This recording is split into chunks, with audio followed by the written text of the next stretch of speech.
Hello, Village Elementary. It's Debbie from White Pine. It's been a long time, but good to see you again. It's a little different out now. The snow is melting. The sun is out. Today is actually a beautiful day.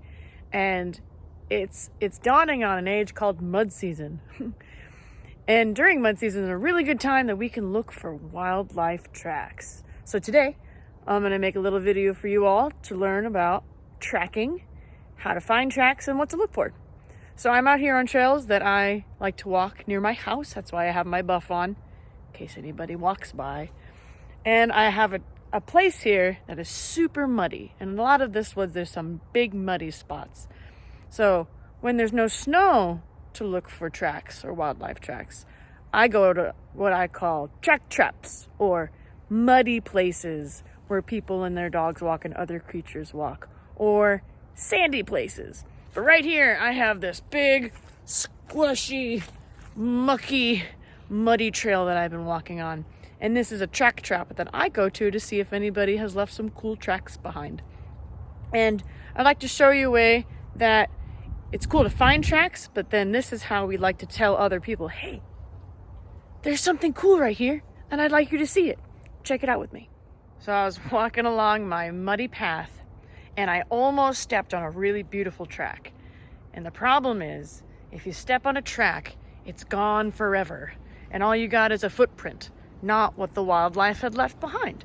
So I found a track, and I made something silly in the mud. I don't know if it's hard to see because of the light and everything, but I found this track, and I have put sticks around it to signal my friends and to signal people that would be interested maybe that inside here is a cool track in the mud I found.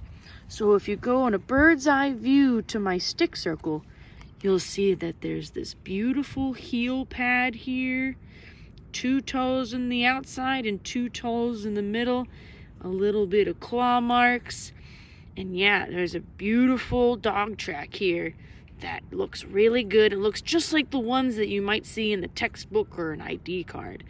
So yeah, when you're out in the woods, you may be able to see tracks from far away, either because they have these sticks identifying that they're there, check them out again, or hopefully your teacher will have a flag.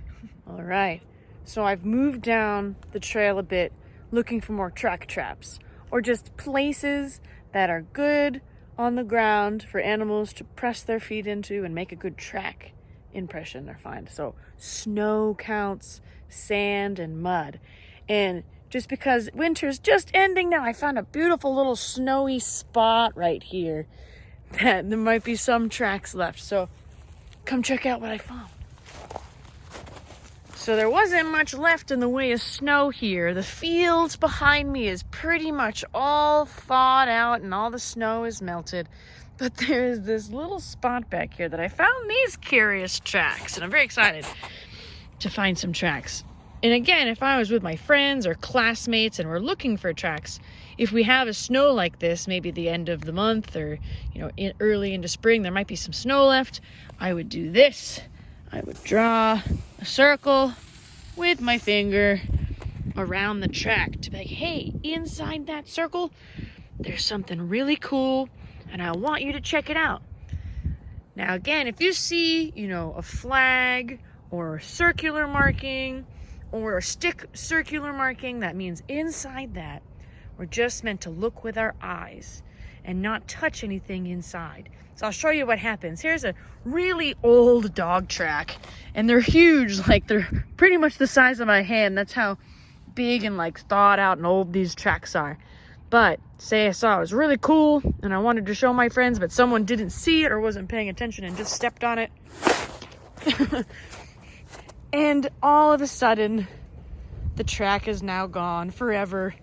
And that cool dog track, I can't show my friends anymore. And it's now just someone's footprint. It's very sad when that happens, but it's okay if it's an accident. There are more tracks to find, but please be respectful of the circle and the spaces that your teachers are trying to protect so that everyone can look at them. All right, so I've checked out my entire loop. There's lots of muddy spots, but there's also lots of dog walkers and dogs. and not a lot of chance to see any wildlife tracks, but that's okay, because I'm gonna try and get out another day and look. And the goal is to, yeah, get out as much as possible and check those areas so you can see if you find anything cool. And if you have a day where there's not a lot going on in your track traps, to make sure you always keep your head up, because there might be stuff high in the trees like nests, or down low on the ground like scat, or other ways that we can detect if animals have been by. So keep your head up and eyes out for any other signs that creatures left behind, as well as checking any sandy spot, snowy spot, or muddy spot, because who knows what be left behind and what beautiful print might be there. And always make sure that you approach the track in the best respectful way possible, because again, once the track is stepped on, it's gone forever, and then you'll just have to find another cool track. So enjoy your time out there today. I hope I can see you guys again soon, and have fun. Take care, everybody. Bye.